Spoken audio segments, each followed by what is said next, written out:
नमस्कार, आप देख रहे हैं न्यूज 18 में हूं आपके साथ मेनका चौधरी। खबरें हम विस्तार से देख लेते हैं। सबसे पहले खबर नोएडा से, जहां पर एक हादसा हुआ। निजी कंपनी में भीषण आग लग गई है। आसपास की कंपनियां खाली कराई गई हैं। फायर ब्रिगेड की टीम इस वक्त मौके पर मौजूद है। आग बुझाने की कोशिश चल रही है। नोएडा सेक्टर 2 का ये मामला है, जहां पर एक फैक्ट्री में आग लग गई। तस्वीरें आप देख रहे हैं। फैक्ट्री में आग लगने के बाद आग की लपटें और धुआं आप साफ तौर पर इस वीडियो में देख पा रहे हैं। दमकल की कई गाड़ियां मौके पर मौजूद है, जो आग पर कंट्रोल करने की कोशिश में जुटी हुई हैं। नोएडा सेक्टर 2 का ये मामला है। हिमांशु शुक्ला हमारे सहयोगी ज्यादा जानकारी के साथ फोन लाइन पर मौजूद है। हिमांशु, किस चीज की ये फैक्ट्री है, कंपनी है जहां पर आग लगी है, और अगल बगल के जो इमारतें हैं, क्या उसे खाली करा लिया गया है? देखिए, आपको बता दें, ये नोएडा का सेक्टर 2 है, जहां पर भीषण आग लगी है। हालांकि अभी तक ये आइडेंटिफाई नहीं हो पाया है ये किस चीज की फैक्ट्री है, लेकिन आसपास क्योंकि भयावह आग लगी और आग बहुत तेजी से फैली है, लिहाजा जो आसपास की फैक्ट्री एरिया है उसको भी पूरी तरीके से खाली कराया गया है। और जो लोग हैं उनको भी सेफली इवैक्यूएट करा दिया गया। करीब 1 दर्जन से ज्यादा गाड़ियां मौके पर मौजूद है और बताया जा रहा है सुबह करीब 5 बजे के आसपास ये आग लगी थी। फिलहाल आग को बुझाने का काम तेजी से जारी है और आसपास के जनपदों से भी फायर टेंडर मंगाए गए। जी हिमांशु, क्या कुछ जानकारी है, जब हादसा हुआ आग लगी तो कोई था अंदर या खाली था?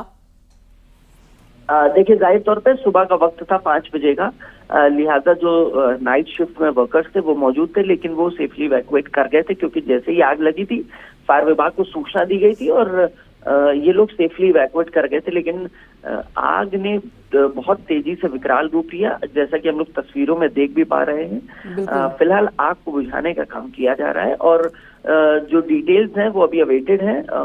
अधिकारियों का कहना है, चीफ फायर ऑफिसर का कहना है कि जल्दी जानकारी साझा की जाएगी। जी धन्यवाद आपका इस वक्त पूरी जानकारी देने के लिए। तो 1 दर्जन की लगभग फायर विभाग की गाड़ियां यहां पर मौजूद है, जो कि आग पर काबू पाने की कोशिश कर रही हैं।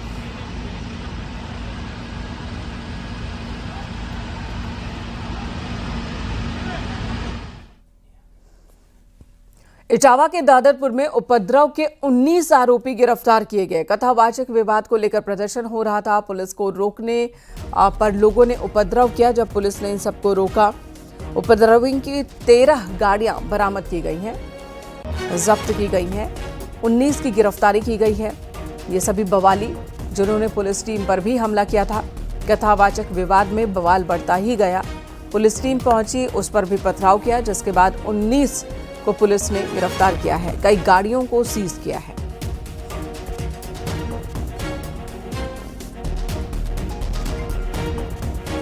गांव में पर्याप्त सुरक्षा व्यवस्था की गई थी। लगभग 1:30 बजे के आसपास हाईवे पर काफी संख्या में लोग इकट्ठा हो गए थे, जिन्हें समझा बुझा करके डिस्पर्स किया गया। उसी में से 70-80 लोग पुलिस के मना करने के बावजूद ग्राम दादरपुर में उपद्रव करते हुए घुसने की कोशिश करने लगे, जिससे वहां कानून व्यवस्था की विपरीत स्थिति उत्पन्न हो गई।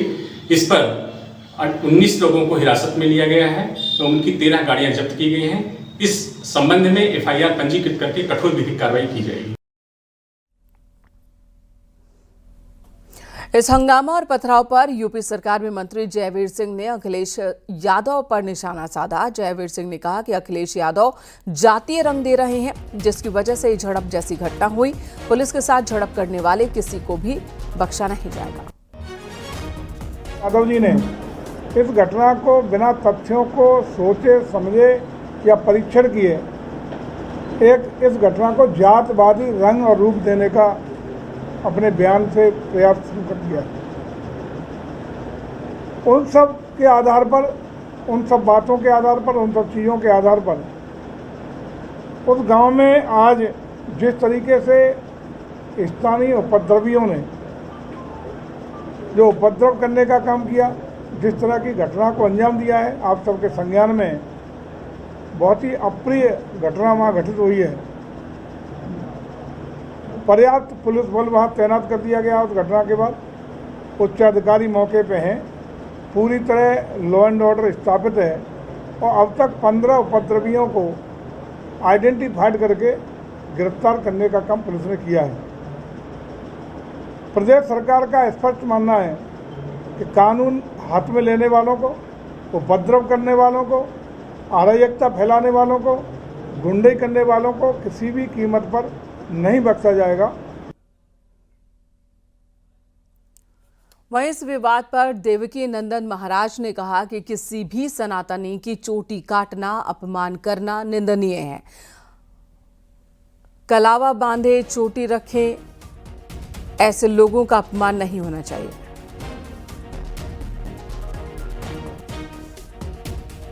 पर मैं जातिगत बातों पर, मैं जातियों में नहीं बंधना चाहता। मैं सनातन कार्य के लिए कार्य कर रहा हूं। मैं सभी सनातनियों को जोड़ना चाहता हूं।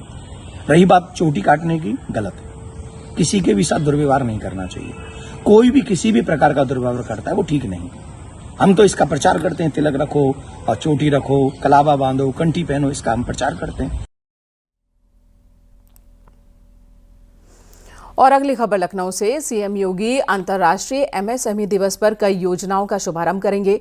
लोक भवन में आयोजित राज्य स्तरीय कार्यक्रम में मुख्यमंत्री योगी आदित्यनाथ स्थानीय उद्यमिता को बढ़ावा देने वाले और युवाओं पर फोकस बड़ी योजनाओं को लेकर कई घोषणाएं कर सकते हैं।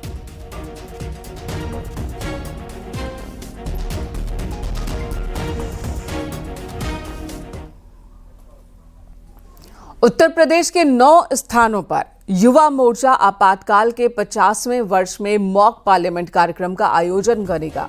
मुख्यमंत्री योगी आदित्यनाथ लखनऊ से मॉक पार्लियामेंट का शुभारंभ करेंगे।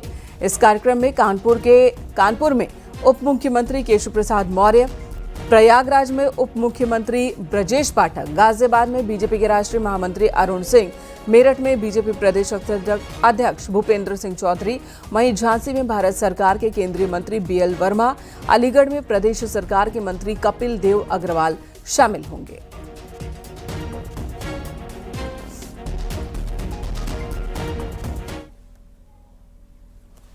फिल्म डायरेक्टर और प्रोड्यूसर बोनी कपूर ने लखनऊ में मुख्यमंत्री योगी आदित्यनाथ से मुलाकात की। सीएम योगी के सरकारी आवास पर यह मुलाकात हुई, जहां पर ग्रेटर नोएडा में फिल्म सिटी का शिलान्यास होना है। फिल्म सिटी को लेकर सीएम से चर्चा हुई होगी। इसी महीने शिलान्यास का कार्यक्रम है।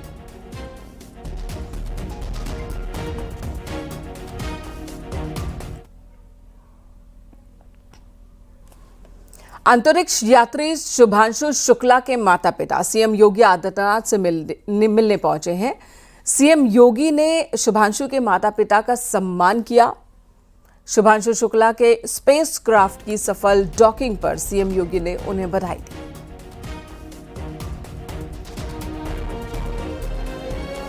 अच्छा लगा, मुख्यमंत्री जी ने हम बच्चे को आशीर्वाद दिया, हम लोगों को जो है सम्मानित किया। ये बहुत हमारे लिए बहुत गौरव की बात है। हम पूरे परिवार के साथ माननीय मुख्यमंत्री जी का धन्यवाद करते हैं। बहुत ही अच्छा उन्होंने आशीर्वाद दिया बच्चे के लिए और भविष्य के लिए भी बहुत कुछ उन्होंने बताया, जैसा कि तो हम उनका आभार प्रकट करते हैं। बहुत खुशी हो रही है, बहुत ज़्यादा। आज बेटे की वजह से हमको बड़े बड़े सम्मानित लोगों से मिलना पड़ा, मंत्री जी से मिलना पड़ा, मुख्यमंत्री जी से मुलाकात हुई हमको और उन्होंने हमारा सम्मान किया। बहुत बहुत बहुत तहे दिल से उनको धन्यवाद है हमारा।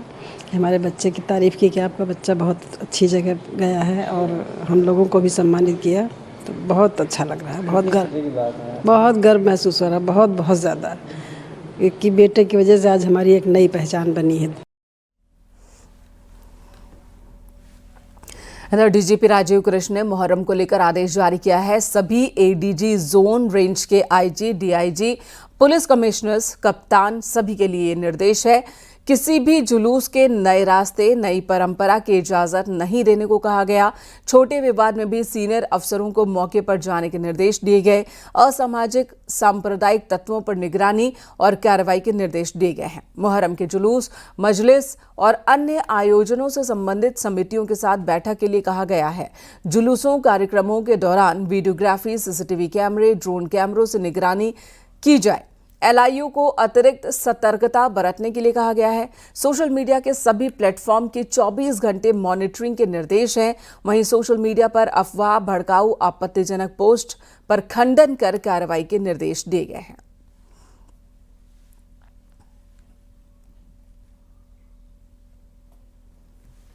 और अगली खबर अयोध्या से। रामनगरी अयोध्या में मुहर्रम को लेकर आईजी प्रवीण कुमार ने फोर्स के साथ रूट मार्च किया। ये रूट मार्च चौक एरिया के आसपास मिश्रित इलाके में किया गया। आईजी प्रवीण कुमार ने बताया कि आने वाले त्योहारों और आवाम में सुरक्षा की भावना पैदा करने के लिए नियमित रूप से रूट मार्च किया जाता है। अयोध्या की जो गंगा जमुनी तहजीब है उसे बरकरार रखने के लिए लोगों से अपील की जा रही है कि सभी लोग शांतिपूर्ण तरीके से अपना अपना त्यौहार मनाएं। कल यानी कि 27 जून से मुहर्रम शुरू हो रहा है, जिसे लेकर अयोध्या में पुलिस हाई अलर्ट पर है। ये रूटीन जो है माननीय मुख्यमंत्री जी के निर्देश है, डीजीपी मुख्यालय के निर्देश है। ये फुट पेट्रोलिंग एक नियमित कार्रवाई है जिसको हम लोग करते हैं, कॉन्फिडेंस बिल्डिंग मेजर्स के रूप में भी है। और जो खास तौर से पर्व और जो विभिन्न अवसर हैं इसमें जो भी रूट्स है इसमें सुरक्षा के हिसाब से भी चल करके देखा जाता है और एक प्रकार की सिक्योरिटी ऑडिट भी है। यही जो यहाँ की गंगा जमुनी तहजीब है जिसमें यहाँ के सारे अवसरों पर सभी लोग मिलकर के एक दूसरे का सहयोग करते हैं, वो आगे भी करते रहेंगे और अभी तक हम लोगों को सहयोग मिलता भी है।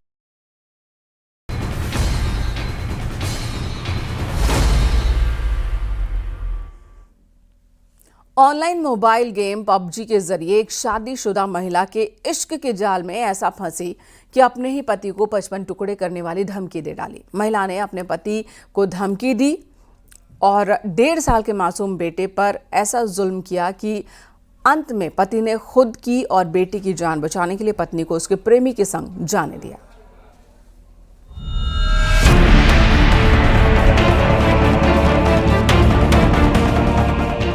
महोबा शहर कोतवाली क्षेत्र के भट्टीपुरा में 30 साल के शीलू रेकवार हलवाई हैं। साल 2022 में उनकी शादी बांदा के मटौद निवासी आराधना से हुई थी। शादी के बाद आराधना को ऑनलाइन गेम पबजी की लत लग गई। गेम खेलते खेलते उसकी दोस्ती लुधियाना के शिवम से हो गई और फिर दोनों के बीच प्रेम संबंध बन गए। शीलू दिन भर दुकान पर काम करता था जबकि उसकी पत्नी घर पर पबजी खेलती थी। धीरे धीरे उसने पति से दूरी बनानी शुरू कर दी और जानबूझकर विवाद करने लगी। 1.5 साल के मासूम बच्चे को पीटकर पति पर अत्याचार के झूठे आरोप लगाने की कोशिश की। पति ने जब पत्नी को समझाने की कोशिश की तो उसे जान से मारने की धमकी दी गई। आराधना ने कहा कि अगर उसने उनके बीच आने की कोशिश की तो उसे 55 टुकड़ों में काटकर ड्रम में भर देगी। पत्नी आराधना जो पबजी गेम खेलती है, एक साल 2 महीने से गेम खेलती रहती है, पबजी और 3-5 उसी से ही कनेक्ट हुआ है। आज भी वहाँ पे आ चुका है। हमने कल कंप्लेंट करी है दीदी, लड़का हाजिर हुआ था, साफ कह रही है, घर वाली भी कह रही है इसी के संग जाने का है। डरे सहमे पति ने फिर भी अपने रिश्ते को बचाने की कोशिश की, लेकिन बीते रोज अचानक 900 किलोमीटर दूर से पत्नी का प्रेमी शिवम उसके घर पहुंच गया और जमकर हंगामा किया। आराधना ने प्रेमी के साथ जाने की जिद ठान ली। हालात इतने बिगड़े कि शीलू ने अपनी जान की सलामती को देखते हुए कोतवाली में शिकायत दी। पुलिस ने प्रेमी शिवम का शांति भंग में चालान कर दिया, लेकिन आराधना ने पति और मासूम बेटे को छोड़कर शिवम के साथ जाने का फैसला कर लिया। ऐसे में पति शीलू ने अपनी जिंदगी की खातिर पत्नी को प्रेमी संग जाने दिया। कभी एक बार एक ड्रम में काट के फेंका था, मैं ऐसे काट के फेंकूंगी कि तुम्हें कोई पहचान नहीं बनना, स्टार से फेंकूंगी काट के। इतने टुकड़े करने के तो कोई पहचान नहीं पाओगी तुम। जी पहली बार निकला ड्रम में जो केस निकला था उससे ज्यादा ही तुम्हारे संग हादसा करूंगी, जिससे मुझसे स्वयं गई थी। कितने टुकड़े करने के लिए कहा? ये 55 टुकड़े करने के लिए कहा था उसने। ये घटना न सिर्फ परिवार के बिखरने की दास्तान है, बल्कि ये भी चेतावनी है कि ऑनलाइन गेम की लत कैसे जिंदगी में जहर घोल सकती है। पुलिस फिलहाल मामले की जांच कर रही है और पीड़ित पति ने अपने बच्चे के साथ रहने का फैसला किया है। मनोज ओझा, न्यूज़ 18 महोबा।